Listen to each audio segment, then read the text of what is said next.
اللهم صل وسلم وبارك على سيدنا محمد. اخواتي واصحابي في الله عاملين ايه؟ يلا بينا نعمل شويه شيبسي كده للولاد، حلوين مقرمشين كده. بصوا حاجه عسليات حلويات زيكم. اسمعي كده،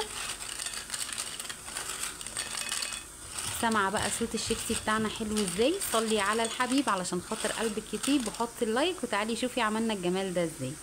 اللهم صل وسلم وبارك عليك يا حبيبي يا رسول الله. القطاعة دي عندي يا جماعة من ساعة ما اتجوزت، يعني عندي بقالها كده حوالي 19 20 سنة.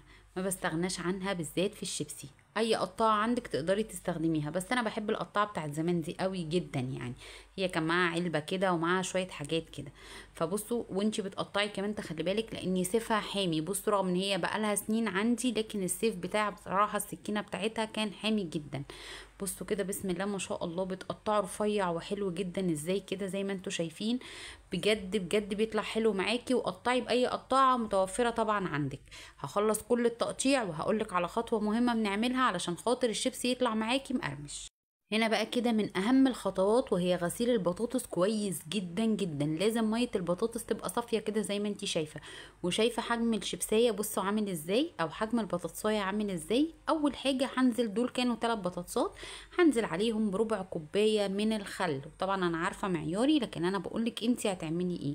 وهنزل عليهم كمان بمعلقتين من الملح، او معلقه كبيره من الملح على حسب طبعا رغبتك في الحدوقيه. انا بحب تبقى الحدوقيه بتاعه البطاطس متوسطه، فنزلت بمعلقتين بس من الملح وهسيبهم كده نص ساعه. وهنا بقى الطاسة على النار، وحطيت فيها شوية من الزيت، وبسيب الزيت يسخن مش يقدح. في فرق بين ان هو يسخن شوية، وفي فرق بين ان هو يقدح. ما باخدش بقى كبش البطاطس كده اقوم رميها في الطاسة على طول، لا. باخد بصوا زي ما انتوا شايفين كده، بنزلهم 2 2 3 3 واحدة واحدة. خلي عندك صبر وانتي بتعملي الشيبسي علشان خاطر كلهم ما يلزقوش في بعض ويكبسوا في بعض. تمام. وتحسي ان في واحدة ناشفة وواحدة طرية، وده اللي بيحصل طبعا مع اكترنا، يعني اكترنا بيحصل معاه نفس الحكاية دي. وما تمليش الطاسة كتير بطاطس علشان تاخد راحتها في السوا وتستوي معاكي وتقرمش. انا مش هحط كتير طبعا في الطاسة. بصوا زي ما انتوا شايفين كده اهو، هم دول بس كده. هنزل بتهيألي باتنين تلاتة وخلاص على كده.